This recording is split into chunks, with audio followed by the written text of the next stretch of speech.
श्री स्वामी समर्थ. अवधूत चिंतन श्री गुरुदेव दत्त. स्वामी प्रकट दिनापर्यंत ही एक सेवा करा. आयुष्यातील वाईट काळ हा कायमचा संपेल. फक्त ही सेवा केलो तर दिवस बदलतील. भक्तांनो, कधी कधी आयुष्यात असा काळ येतो की सर्व काही चुकीचेच घडते असं वाटतं.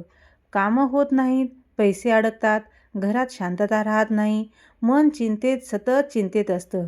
कितीही प्रयत्न केले तरी काहीच बदल होत नाही. अशा वेळी मनात एकच प्रश्न येतो, देवा, माझ्या आयुष्यात इतकं दुःख का? पण स्वामी समर्थांनी एक अतिशय मोठं वचन दिलेलं आहे. भिवू नकोस, मी तुझ्या पाठीशी आहे. जो भक्त श्रद्धेने स्वामींची सेवा करतो त्याचा वाईट काळ हा कायमचा संपतो. आणि म्हणूनच आज मी तुम्हाला एक अशी अत्यंत शक्तिशाली सेवा सांगणार आहे, जी तुम्ही स्वामी प्रकट दिनापर्यंत दररोज करत राहिली तर तुमच्या आयुष्यातील अडचणी या कमी होऊ लागतील. ही सेवा फार कठीण नाही, पण त्यात श्रद्धा आणि विश्वास आणि सातत्य असणे खूप महत्त्वाचे आहे. तर सर्वात मोठी सेवा म्हणजे स्वामींचे नाव. दररोज सकाळी उठल्यानंतर सर्वात आधी 3 वेळा बोलायचं आहे, श्री स्वामी समर्थ. हे नाव इतकं शक्तिशाली आहे की अनेक भक्तांच्या आयुष्यात चमत्कार घडले आहेत. तुम्ही सकाळी 108 वेळा स्वामींचा जप करायचा आहे. श्री स्वामी समर्थ, श्री स्वामी समर्थ, श्री स्वामी समर्थ. हा जप करताना मन शांत ठेवा. तुम्हाला काही मागायचं नाही, फक्त स्वामीवर विश्वास ठेवा.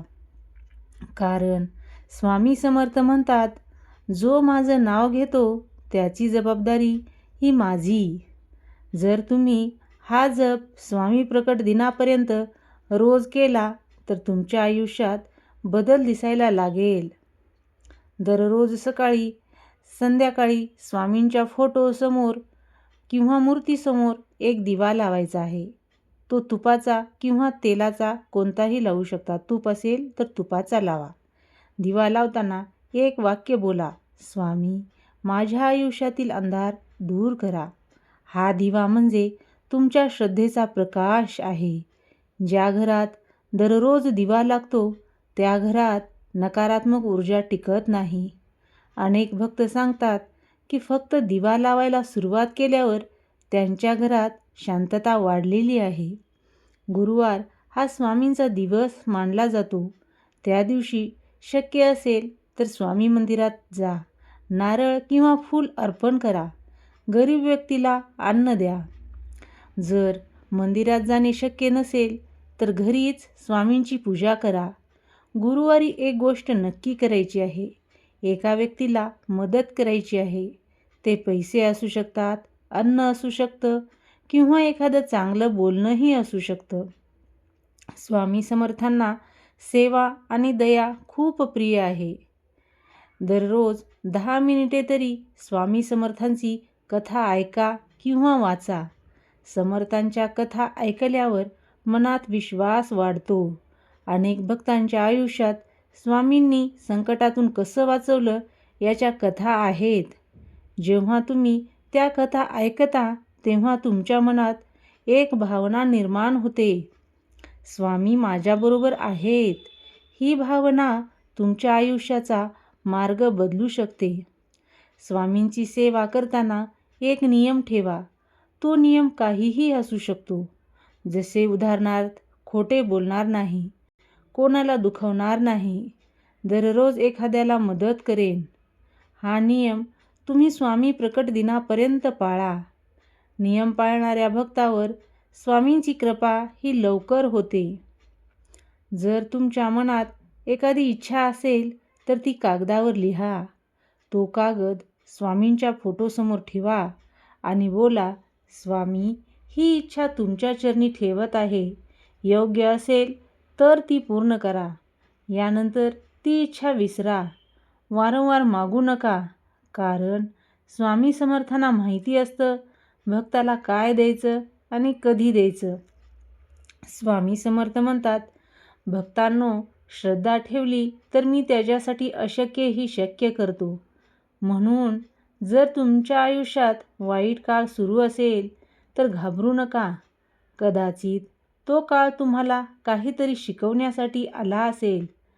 पण जर तुम्ही स्वामी प्रकट दिनापर्यंत ही सेवा केली तर तुमच्या आयुष्यात हा नक्कीच बदल होईल. भक्तांनो, स्वामी समर्थ हे फक्त देव नाहीत, ते भक्तांचे रक्षण करणारे गुरु आहेत. जो भक्त श्रद्धेने स्वामींचे नाव घेतो त्याला कधीच एकटे वाटत नाही. म्हणून आजपासूनच ठरवायचं आहे, स्वामी प्रकट दिनापर्यंत दररोज स्वामींची सेवा करायची आहे. कदाचित तुम्हाला लगेच चमत्कार दिसणार नाही, पण एक दिवस असा येईल जेव्हा तुम्ही मागे वळून पाहाल आणि लक्षात येईल स्वामींनी तुमचं आयुष्य बदलून टाकलं आहे. श्री स्वामी समर्थ. जय जय स्वामी समर्थ. आता आपण एक छोटीशी कथा ऐकणार आहोत. ही कथा एका स्वामी भक्ताची कथा आहे. ही कथा ऐकल्यामुळे तुम्हाला सुद्धा स्वामीवरचा विश्वास आणखीन वाढणार आहे. स्वामी भक्तांनो, स्वामी समर्थांच्या सेवेमुळे आयुष्य कसं बदलतं याची एक छोटीशी कथा ऐका. एका गावात एक गणेश नावाचा एक साधा माणूस राहत होता. त्याच्या आयुष्यात खूप अडचणी होत्या. घरात सतत भांडणं, व्यवसायात तोटा, पैसे टिकत नव्हते आणि त्याचं मन नेहमी चिंतेत असायचं. एक दिवस तो खूप निराश झाला आणि गावाच्या बाहेर असलेल्या स्वामींच्या छोट्या मंदिरात गेला. तो स्वामींच्या मूर्तीसमोर बसला आणि मनातून म्हणाला, स्वामी, माझ्या आयुष्यात इतक्या अडचणी का आहेत? मी खूप थकलो आहे. तेव्हा मंदिरात बसलेल्या एका वृद्ध व्यक्तीने त्याला एक साधा उपाय सांगितला. त्या वृद्धाने सांगितलं, बाळा, स्वामी प्रकट दिनापर्यंत फक्त एक काम कर. दररोज स्वामींचं नाव 108 वेळा घे आणि एक दिवा लाव. गणेशने मनापासून तो उपाय सुरू केला. दररोज सकाळी उठून तो म्हणायचा, श्री स्वामी समर्थ, आणि संध्याकाळी स्वामींच्या फोटोसमोर दिवा लावायचा. सुरुवातीला काहीच बदल दिसत नव्हता, पण तरीही त्याने सेवा सोडली नाही. असं करत स्वामी प्रकट दिन जवळ आला. त्या दिवशी एक अनोखी घटना घडली. अचानक त्याला एका जुन्या मित्राचा फोन आला. त्याने गणेशला नवीन कामाची संधी दिली. काही महिन्यातच त्याचा व्यवसाय सुधारला. घरात शांतता आली. एक दिवस गणेश पुन्हा त्या मंदिरात गेला. तो स्वामींच्या मूर्तीसमोर उभा राहून म्हणाला, स्वामी, तुम्ही माझं आयुष्य बदलून टाकलं आहे. त्या दिवशी त्याला एक गोष्ट समजली, स्वामींची सेवा कधीच वाया जात नाही. योग्य वेळी स्वामी स्वतः भक्ताची मदत करत असतात. तर भक्तांनो, जर तुमच्या आयुष्यात सध्या वाईट काळ सुरू असेल तर निराश होऊ नका. आजपासूनच ठरवा, स्वामी प्रकट दिनापर्यंत रोज स्वामींचं नाव घ्यायचं आहे आणि श्रद्धेने सेवा करायची आहे. कदाचित आज तुम्हाला अंधार दिसत असेल, पण स्वामींच्या कृपेने लवकरच तुमच्या आयुष्यात प्रकाश येईल. कारण स्वामी समर्थांचे एक वचन आहे, भिवू नकोस, मी तुझ्या पाठीशी आहे. सर्वांना श्री स्वामी समर्थ. झालेली सेवा स्वामींचरणी अर्पण.